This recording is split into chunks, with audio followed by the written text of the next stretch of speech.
Fëmijë të rrezikuar më shumë se kur. Fëmijë të pambrojtur nga pornografia. Mosha e internetit mbar të rreziqe. Psiqikët pedofil zbrazin perversitete. Si të mbrohemi prej tyre? Çfarë mund të bëjmë të gjithë ne? Ka mënyra parandalimi. Po prindrit, ku e kanë mendjen? Ja kanë idenë se çfarë hapin fëmijët? Ua kontrollojnë adresat? Fëmijë të kërcënuar nga pornografia dhe urgjenca për t'i mbrojtur nga perversiteti.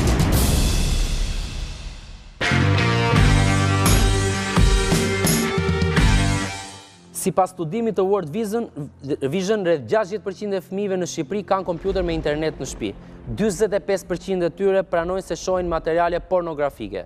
70% e tyre pranojnë se shohin pornografi pa dëshirën e tyre në qendra interneti, ku shkarkohen automatikisht materiale të tilla. 700.000 pedofil gjenden mesatarisht në përbot online në çdo moment. 47% e fëmijëve shqiptar pranojnë se janë kontaktuar online nga të huaj, kryesisht të huaj. 48% e adoleshentëve në botë kontrollojnë Facebook sapo ngrihen nga krevati. 28% pa u ngritur mirë nga krevati. Qindra miliona faqe interneti përmbajnë pornografi dhe janë free. Fëmijët tashmë janë, të themi, të lidhur me internetin në mënyrë të pashmangshme. Interneti është e ardhme, jetojmë në epokën digjitale dhe s'kemi ç'bëjmë. Por ata kanë riskun e vazhdueshëm që të jenë në kontakt të drejt për drejt me pornografin.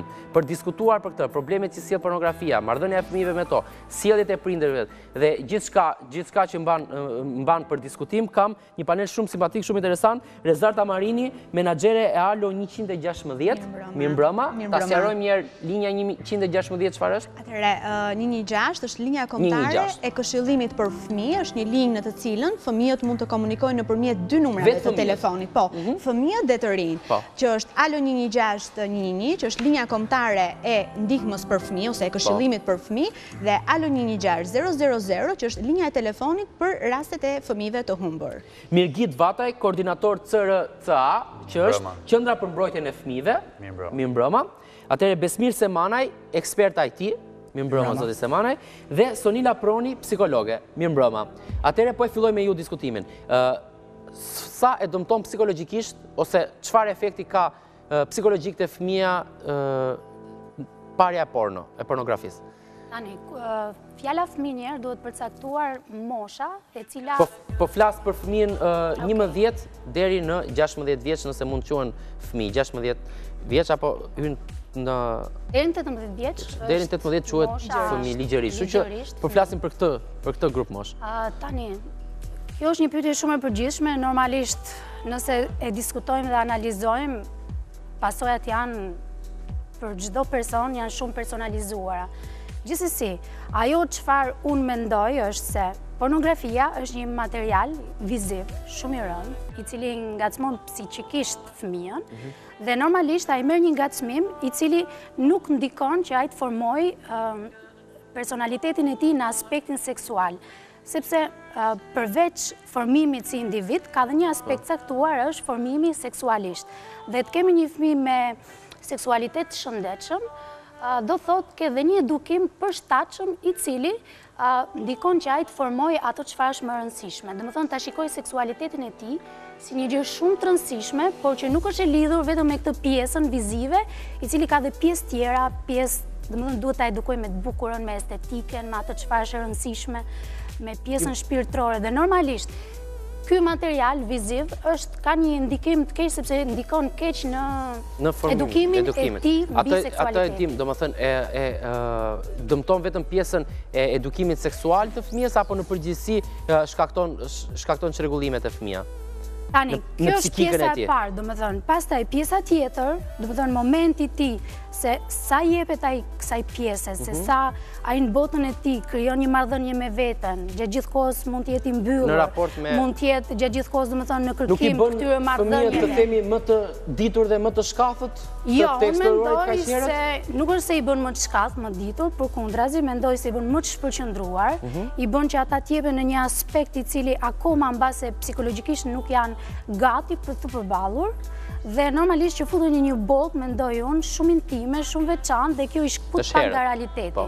Varet nga mosha. Merrni telefonatat, themi, nga fëmijët të cilët kanë raport me pornon, ndjekin, e shohin, më thënë, ka informacion?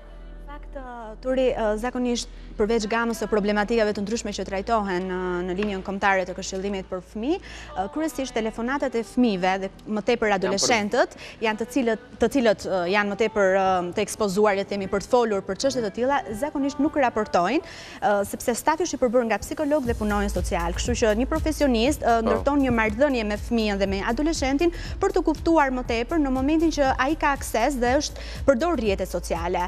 Ajo çfarë është për të theksuar është që dhe vërtet shumë shqetësuese është që në moshë shumë të vogël, pra le të themi 11 vjeç, 12 vjeç, pothuajse të gjithë fëmijët, jo vetëm që lundrojnë lirshëm në internet, por janë të aksesueshëm për të përdorur dhe rrjete të ndryshme sociale, siç është për shembull Facebooku, Twitteri apo dhe Instagrami.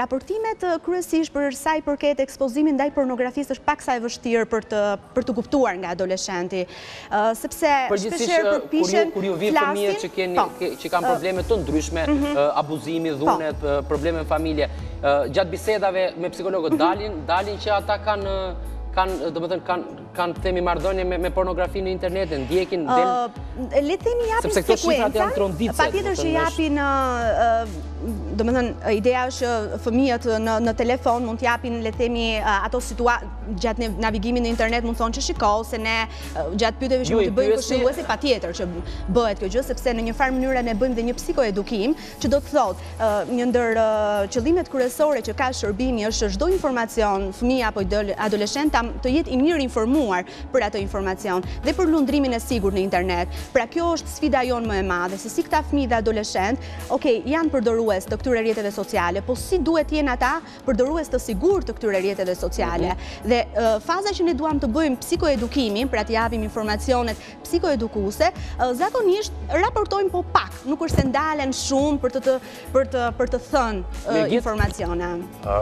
Unë doja të thoja diçka, vitin e kaluar ne kemi koordinuar një fushat lidhur me internetin e sigurt në bashkëpunim CRCA që nga përmbrojtja e drejtave të fëmijëve në bashkëpunim me ALO 116-ën, një fushat që ka pasur në tragjen e saj shumë shkolla në gjithë Shqipërinë. Ajo çka është më shqetësuese është që gjatë bashkëbisedimeve me nxënësit referohen më saktë perceptimi që prindërit kanë për përdorimin e internetit. Shumë prindër të fëmijëve krenohen me faktin, domethënë të cituara nga vetë fëmijët, krenohen me faktin që fëmijët e tyre i bëjnë zbor kompjuterit, i bëjnë zbor internetit. Kjo do të thotë që ata krenohen me faktin që fëmijët e tyre kalojnë një pjesë të mirë në internet, por nuk janë të informuar se çfarë po shikojnë fëmijët e tyre. Dhe për sa i përket pasaj çështjes së pornografisë. Si mund të punohet me prindrit në këtë rast? Çfarë mund të bëjnë prindrit që të jenë sa më afër fëmijës, që fëmia të themi mos të rreshkat, sepse është tundim i madh, është mos ku fëmia do të eksplorojë. Sigurisht. Situata në Shqipëri ka qenë shumë e vështirë. Për vetë faktin e mënyrës së evolimit të përdorimit të internetit. Kjo për faktin që sot tashmë interneti nuk është më një mjet luksi, deri para disa viteve mbase ishte, tashmë është një mjet i domosdoshëm, qoftë për qëllime didaktike të fëmijëve, qoftë për qëllime informimi, edhe qoftë për qëllime komunikimi. Kështu që prindërit duhet bëjnë diçka, bashkëpunimi duhet të jetë shumë i madh me IT apo me kompanitë që ofrojnë produkte të tilla. Për shembull, një zgjidhjet më të mira mbase do dalim tek ajo pjesë është për software, domethënë që të interesohen dhe këshillat më speciale do jap. Jo dalim tani specialisti, por duhet dalim pak një diçka pak tek na ka ndodhur që në fushatat sensibilizuese ndërgjegjësuese që kemi zhvilluar në shkolla, mësuesit kanë qenë shumë të shqetësuar për faktin që edhe në orët e mësimit, adoleshentët, duke qenë që janë të aksesueshëm ta përdorin internetin jo vetëm në qendra internetit apo dhe në celular, gjatë gjithë kohës dhe kanë ngritur si shqetësim këtë gjë që prindrit nuk merren fare me fëmijët. Dhe vërtet është bërë shumë shqetësuese. Ndaj thoshte, këto fushata sensibilizuese ndërgjegjësuese që bëni, do t'i bëni bashkë me prindrit. Pra do të jenë mësuesit, prindrit dhe fëmia që është epiqendra kryesore. Sepse unë nisa për thënë diçka lidhur me evolimin se si ka ardhur interneti, po të njëjtin perceptim do të kenë edhe për mënyrën se si ofrohet interneti. Pra sot po jetojmë ndërmjet dy botëve virtuale dhe reale. Dhe secili nga prindit nuk e mendon fëmijën e tij njësoj të ekspozuar ndaj këtyre rrjithësive nga pedofilëve online. S'duan ta pranojnë madje. S'duan ta pranojnë para dhe nuk e perceptojnë dhe nuk e mendojnë veten po njësoj të ekspozuar si pjesa tjetër. Hapi i parë që prindit duhet ndërmarrin për të mbrojtur fëmijët e tyre nga ekspozimi ndaj materialeve pornografike, është që të mendojnë secili nga fëmijët e tyre si njësoj të ekspozuar ndaj tilla sjelljeve. E para.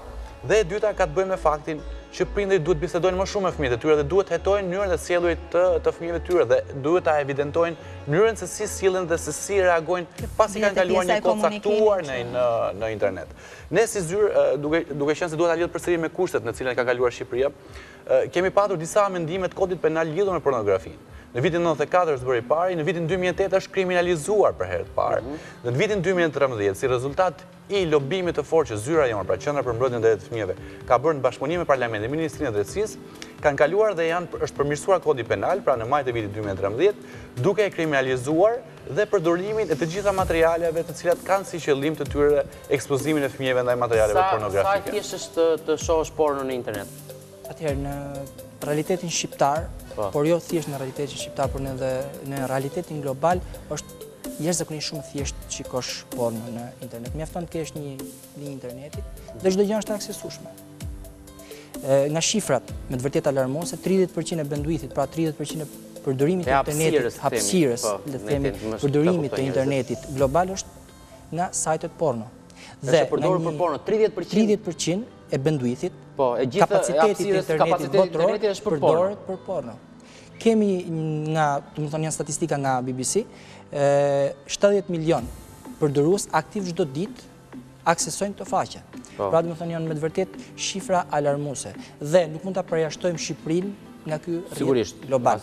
Mënyrat e mbrojtjes A ka ndonjë formë si mund të themi të minimizohet, nuk po them që të shmanget proces të paktën që prindrit që na ndjekin, pavarësisht se nuk mund paktën duhet t'ia pranojnë vetes që fëmia është gjithkohë i rrezikuar nga përdorimi nga parja e pornos në përdorimin e internetit, të paktën të kenë një lloj informacioni se si mund të bëjnë diçka për ta parandaluar. Atëherë, nga ana teknike kemi shumë mënyra, por ne asnjëherë megjithëse jemi IT nuk e shkëpusim anën teknike me anën njerëzore pra me prindrit. Duhet të kemi një prind të ndërgjegjësuar, një prind që të di të përdor këto mjete që i ofron teknologjia. Për sa i përket anës të ndalimit, të parandalimit dhe të minimizimit, mund të themi dhe të bllokimit total të shikimit të faqeve pornografike, mund të fillojmë që nga niveli i ISP-ve, pra internet providerave, që një veprim i tillë mund bëhet me një legjislacion ose me një mas të themi, me një detyrim nga shteti. Gjithë ata të cilët kompanitë që japin internet të vendosin filtra dhe në momentin që mos ta aksesojnë këto sajte. Po, në momentin që prini nënshkruan një kontratë interneti, merr dhe një user të veçantë për fëmijën e tij dhe nga ai user nuk do ketë të drejtë vizitimit të shumë faqeve që janë të dëmshme, qoftë pornografike, sepse këtu po përmendni vetëm faqet pornografike, por ka edhe shumë faqe tjera. E njëjta gjë, sepse edhe celularet, domethënë interneti tregu që ne përdorim, domethënë nga disa hyrje ka në Shqipëri. Nëse marrim internetin s'është asgjë tjetër, thjesht lidhja e nyheve me njëra tjetër. Pra nëse tek hyrjet në Shqipëri vendosim kufizime dhe interneti shqiptar mund të themi është deri dikun mund të rregullohet në farë minimizohet me ligj thoni ju. Minimizohet me ligj. Por edhe kjo është një çështje në diskutim sepse shumë prind mund të thojnë ose shumë persona mund të thonë që kemi kufizim të internetit dhe e drejta e internetit dhe e drejta e fjalës mbrohet me ligj. Po, sigurisht, këtu do të merret interesi më i madh. Interesi më i madh. Tani dalim konkretisht ju punoni me fëmijët. A ka informacion, domethënë, që ndjekin porno, shohin porno, themi e njohin atë? Tani, për dalë në statistika, si që është bërë ky studimi, normalisht duhet bërë një studim. Po, nga ajo që unë konstatoj, nga bisedat që unë bëj, sepse psikologu shkollor, në planin e tij ka dhe tema që kanë bëjë me seksualitetin. Që duhet jenë në fakt. Po, patjetër është pjesë e punës tij dhe ai normalisht krijon një marrëdhënie të hapur në mënyrë që nxënësit të jenë çlirë, të bëjnë pyetje dhe të marrin informacion. Unë këtë gjë e bëj dhe kam përshtypjen se bëjnë dhe kolegët e mia. Tani, duke qenë se unë gjithmonë u bëj ditur se jemi duke folur për seksualitetin, jo për seksin.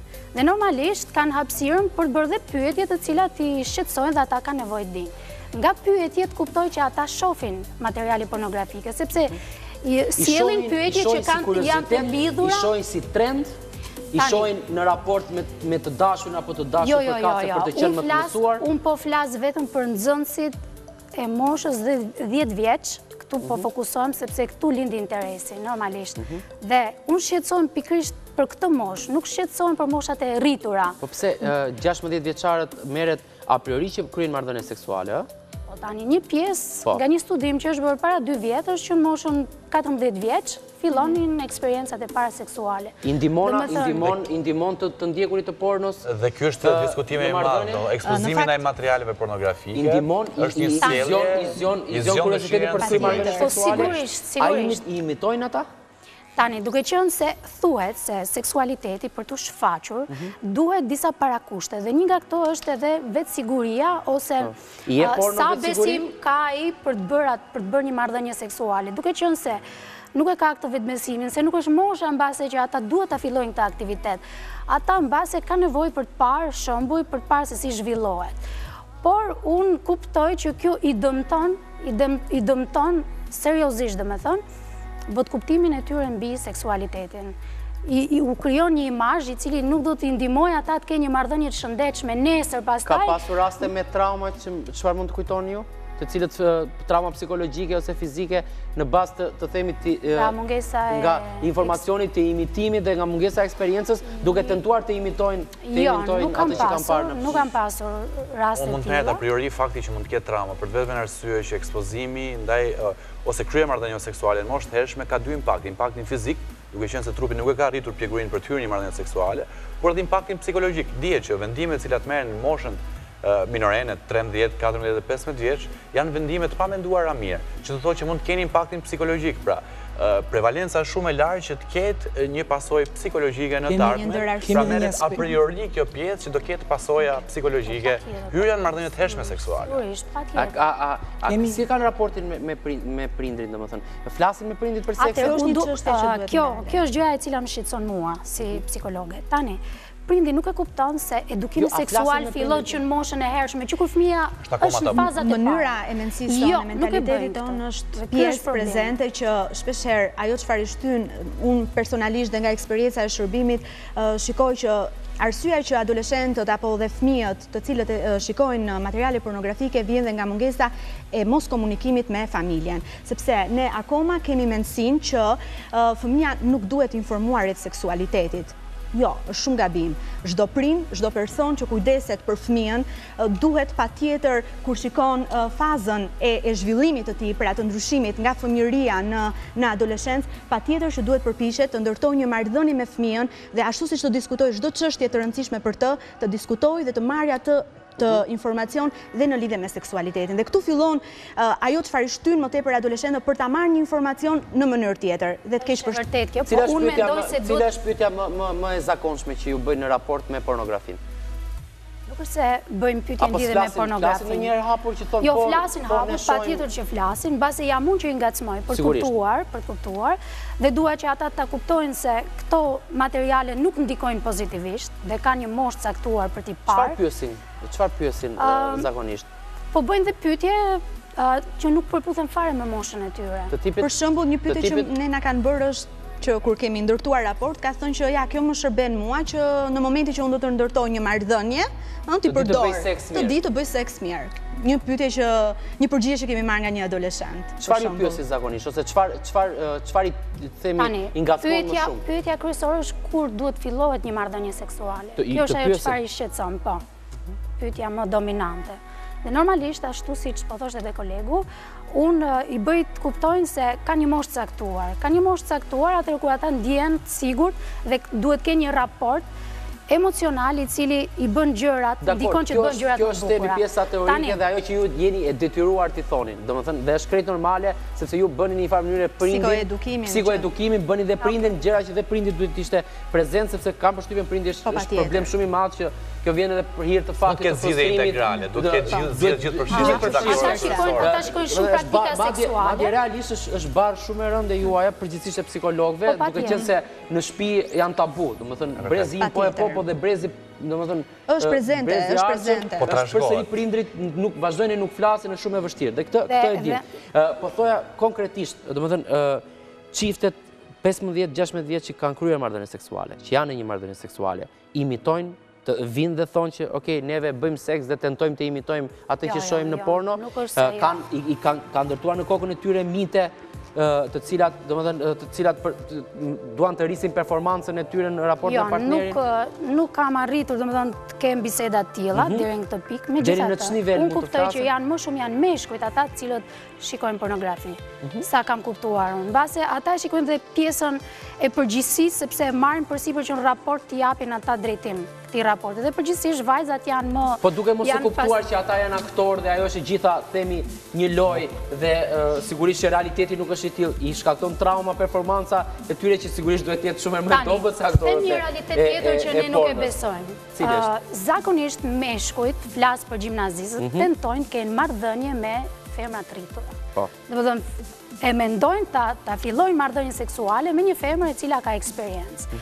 Unë e kam vënë re këtë, domethënë përgjithsisht është kjo ide që ne duhet të fillojmë me një të rritur e cila do na mësojë. E shikojmë pak si trajnim të pjesën, po. Përgjithsisht domethënë janë të pakta raportet mes bashkëmoshatarëve. Përgjithsisht dominojnë raportet mes meshkujve të rritur dhe vajzave gjimnaziste, po kështu dhe e kundërta.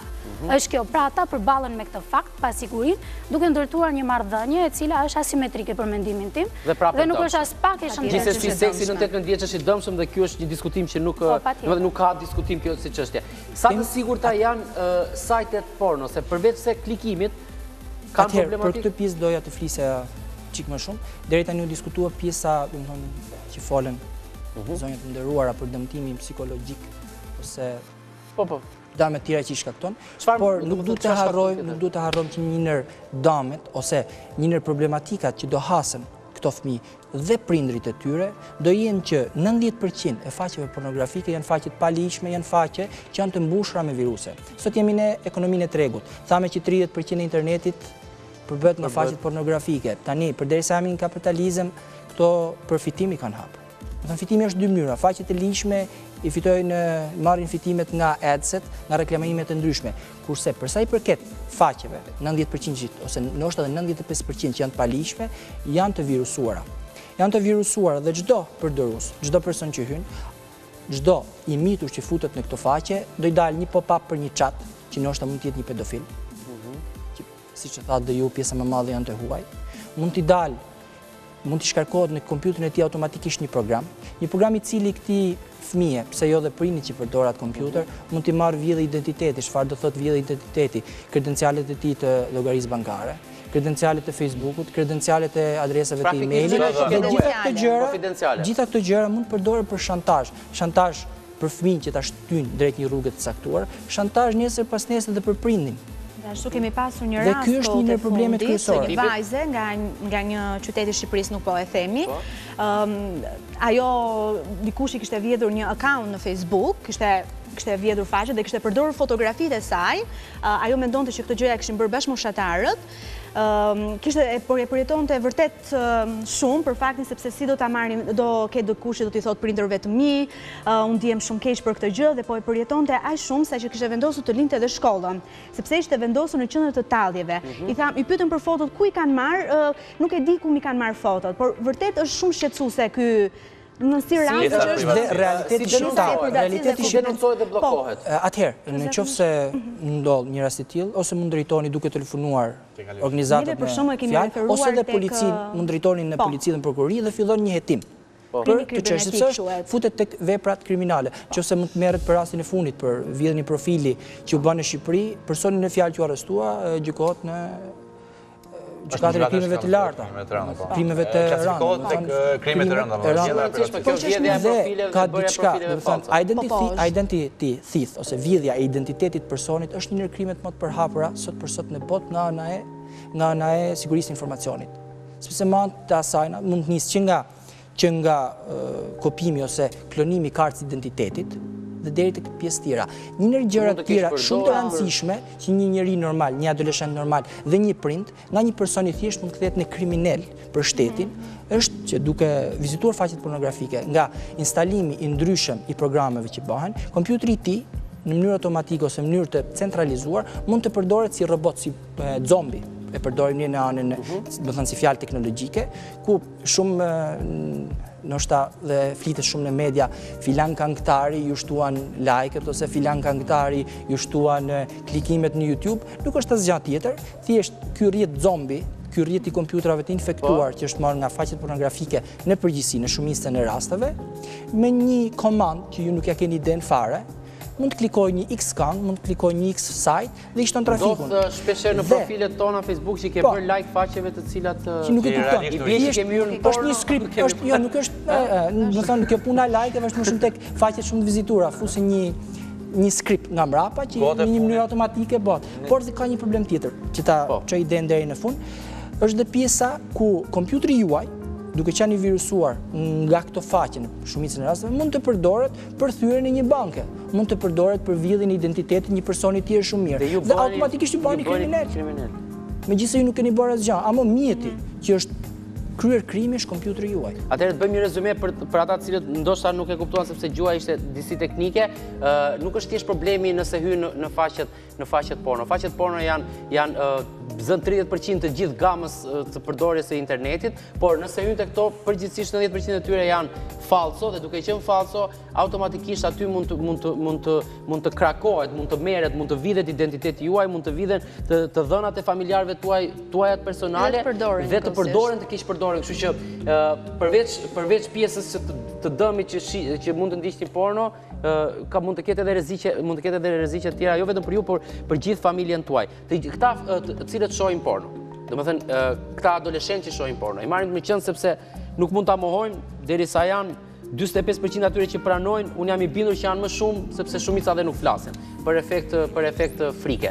A ka risk që këto të themi këtë dije që ata marrin, këtë perversitet me cilin induktohen në moshë kaq të vogël, ta përdorin dhe ta përdorin në të ardhmen kur të rriten dhe të kemi një karakter të deformuar seksual. Përdesa sjelljet seksuale quhet sjellje, që nga fjala sjellje do të thotë që diçka është një formë e cila lehtësisht mund të brendësohet edhe mund të veprohet pra në të njëjtën mënyrë. Pra shumë e madhe mundësia dhe gjasa që një fëmijë i cili ekspozohet shumë herët në materialeve pornografike të kthehet dhe të ushtrojë pavarësisht pasojave shumë dhaja. Unë theksova edhe pak më parë që pasojat janë shumë dhaja. Qoftë psikologjike, qoftë dhe fizike, sepse nuk kemi vetëm pasojat psikologjike, kemi një lloj reagimi fiziologjik ndaj ekspozimit ndaj faqe. Po avokatin e djallit, në të kundërtën asaj që pyeta. Domethënë të fituarit të kësaj eksperience vizive, cilët mos dosha i shërben për të qenë më të sigurt në seksualitetin e vetë dhe për mos të vuajtur teme? Atëherë, në rast se ti mendon në këtë formë, unë duhet të them diçka. Po bon avokatin e djallit, dhe unë pozicionohem në pjesën e avokatit të djallit.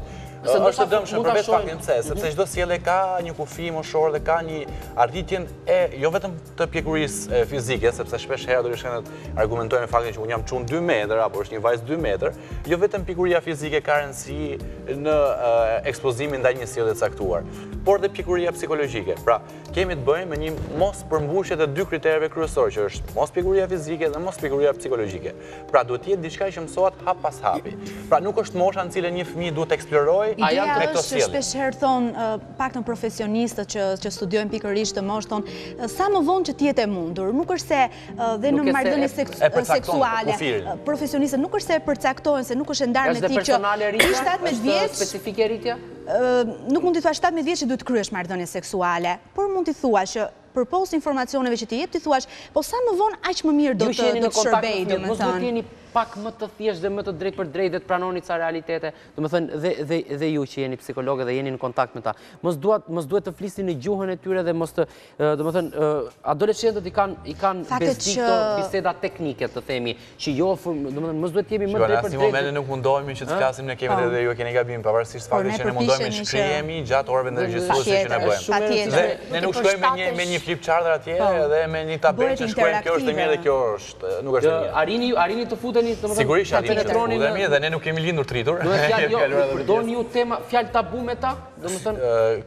Ne provokojmë që këtë fjalë tabu t'i thonë vetë fëmijët, pra që ndjejnë ata të lirshëm dhe ne mos t'imponojmë asgjë. Sepse ndonjëherë mund të jepni ndjesinë e aftit atyre, domethënë përgjithsisht psikologët, sociologët kur ata tentojnë të flasin, të themi gjuhën e palejuar, gjuhën jo, domethënë vulgare me një fjalor të atill që mund të jetë traumatik kur e dëgjon nga një 16 vjeçar. Nëse unë kam zgjedhur të bëj një bisedë me klasën e 5 dhe 6 për të folur për pubertetin, faza e cila do ndodhin ndryshime gjëra. Normalisht tek vajzat kjo do përjetohet me shumë emociona, të skuqen faqet, marrin ato librat përpiqen që të fshihen. Domethënë, tek meshkujt është më ndryshe. Kjo duket që prindrit nuk kanë folur hapur. Meshkujt e presin me entuziazëm. E presin me shumë interes. Vajzat akoma kanë shumë komplekse, sepse mamat akoma nuk kanë arritur, flasin krejt hapur, pa ngarkesë emocionale, në mënyrë që ato kuptojnë se çfarë do ndodh me trupin e tyre, çfarë dalim tek ajo. Prindi duhet të jetë esencial në komunikim. Duhet trajnohet në kuptimin. Lexoj shumë mbi seksualitetin. Të kuptoj që edukimi i seksualitetit fillon që në moshën e hershme. Seksualiteti nuk është seksi, a? Jo, janë dy gjëra të ndryshme. Seksualiteti është ombrell dhe përfshin shumë gjëra. Seksi është një pjesë e vogël. Po ka të bëjë me shumë gjëra dhe normalisht duhet të vetë trajnohet, lexoj shumë dhe të zgjedhë mënyrën se si flet, të zgjedhë termat e dur dhe unë si psikologe kur flas me ta sigurisht që do përdor ato terma që fakti që fëmijët raportojnë do thotë që ti flet në gjuhën e tyre, sepse nëse ti përpiqesh ti shpjegosh, jo është kështu, është ashtu, thotë e po mirë, kjo domethënë një pyetje të fundit në shkolla është ndaluar, domethënë në shkollat shqiptare atje ku ka kompjuter dhe ka internet, janë të bllokuara sajtet porno? Jo vetëm sajtet porno, sajtet e bastë. Deri tani folëm për problematiken, për damin që kanë, por them të flasim çik dhe si mund t'i parandalojmë, si mund t'i bllokojmë. Pak shkurt ju lutem. Te pyetja që ju thatë në shkolla, fatkeqësisht nuk janë të bllokuara. Po të futemi edhe tek, le të themi edhe tek universitetet dhe tek tjerat, nëse ka një wireless dhe lidhesh me një laptop, do kuptosh që nga aty mund të aksesosh që të gjitha faqet që ju dëshironi, që nga faqet pornografike deri tek bastet online dhe gjitha tjera. Kush duhet ta zgjidhë këtë? Atëherë, ka dy zgjidhje. Një zgjidhja parë është me një vendim shtetëror, i cili ti detyroj që secili nga institucionet ose nga një site të fus një shërbim, të fus një proxy, do thënë një pajisje e cila ban filtrimin e internetit. Pjesa tjetër është tek prindi, nëse kalojmë tek pjesa e familjes, duhet ta ketë gjithmonë fëmijën në monitorim. Kur them në monitorim, kompjuteri nuk ka pse ta ketë fëmia në dhomën e gjumit vetëm dhe ta aksesoj kur dëshiron dhe çfarë dëshiron, por kompjuteri duhet të jetë në një vend të dukshëm ku të përdoret për qëllime pozitive. E para, e dyta, duhet të ketë një user në kompjuter apastafat për fëmin, ku fëmija ketë drejtat kufizuara, që nga instalimi, pra që mund të mos të instaloj çdo gjë, sepse nëse ti jep të drejtën instalimi çdo gjëje, megjithëse ti mund ta bllokosh faqet porno dhe në nivel ISP-ja, ai shumë mirë mund të downloadoj një proxy, mund të downloadoj një program që ja ban të aksesueshëm gjitha këto gjëra. Fëmijët janë shumë shkathur për të zbuluar teknika. Dhe janë shumë shkath nga kjo anë, mund themi. Dhe pjesa tjetër është kufizimi këtyre faqeve, e cila mund bëhet në shumë mënyra dhe nga prindi vet. Pikë parë Microsofti, pjesa më e madhe e përdoruesve në Shqipëri janë Microsoft, nuk janë të pjesa e Mac-ut, por gjithashtu edhe Mac-u e ofron një gjë të tillë. Ka parental control vetin, i cili kontrolli prindëror, i cili ti i skedulon fëmijës në çfarë oraresh mund të aksesojë internetin dhe mund të përdorë kompjuterin.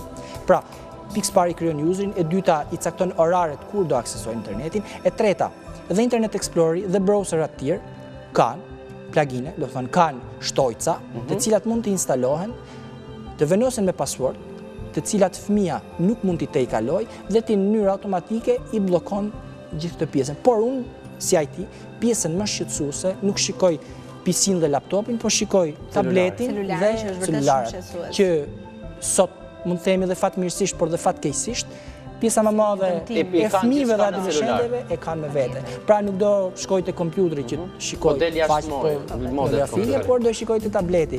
Por teknologjia sikur ka nxjerr tabletin, ka nxjerr dhe programet dhe për tabletet që përdorin Android dhe për tabletet të tjera, siç janë Kindle dhe që janë custom në programet e tyre, gjithashtu dhe për tabletet e Apple-it, ka programe përsëri që prindi mund të instalojë, mund të krijojë një user fëmis dhe këtij fëmie ja bante pamundur vizitimin e këtyre faqeve, që ishin të dashme dhe nga ana fizike, psikologjike, siç e diskutuan zonjat fjalë dhe zotëria, por dhe nga ana tjetër e pjesë të hekimit, e pjesë të thyrjes të privatësisë dhe vjedhjes së identitetit personal. Fatkeqësisht erdhëm në fund edhe për sot, unë dua t'ju falenderoj të katër që ishit prezent, ishte një bisedë goxha interesante dhe me shumë informacion. Jam shumë dakord që prindrit duhet mundohen që t'i marrin të gjitha masat për sa i përket mbrojtjes së këtyre pajisjeve dhe bllokimit ose mos aksesimit, por ajo që është më e rëndësishme është që prindi duhet flas me fëmijën, duhet ta bëj fëmijën të bëhet të themi të ndihet i rritur dhe ta njohë seksualitetin e vet, ta zbuloj bashkë me prindin, sepse instancat shtetërore apo private, domethënë shoqatat e tjera apo në shkollë mund të bëjnë deri diku, po jo gjithsesi të themi ta zgjidhin tërësisht problemin. Kështu që prindër, ju lutem pranojeni realitetin, fëmijët tuaj kanë dëshirë dhe kanë mbi të gjitha kuriozitetin për ta njohur seksualitetin e vet, ndihmojeni ta bëjnë këtë sa më mirë. Tani është vonë, ju e dini, keni bërë gjithë ditën, natën besoj keni kaluar këtu me mua, siç e pat nuk isha vetëm. Natën e mirë dhe mbulohuni se do ftoheni. Ne shihemi të shtunën këtu në Vision Plus në Oktapod.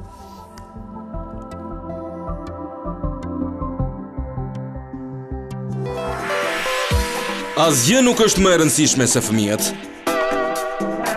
Duhet të rriten shëndetshëm, larg perversitetit, larg dhunës. Është mision i vështirë, por jo i pamundur.